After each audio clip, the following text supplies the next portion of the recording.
Social media کے ذریعے پاکستانی عوام کے ذہنوں کے ساتھ کھیلا گیا ہے اور ان کے دماغوں میں یہ بات ڈال دی گئی ہے کہ صرف عمران ہی بہتری لا سکتا ہے۔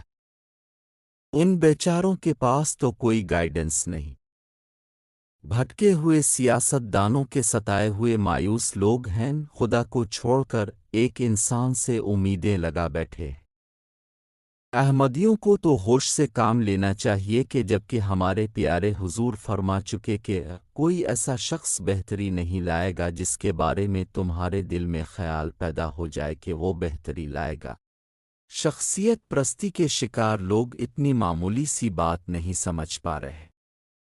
پتھر پر لکیر ہے عمران، تو کیا عمران کا باپ بھی بہتری نہیں لا سکتا؟ عمران کے لیے جو بھی راستہ اپنایا جائے گا نتیجہ ناکامی اور نامرادی ہوگا۔ اس آئین کے ساتھ کبھی بہتری نہیں آئے گی۔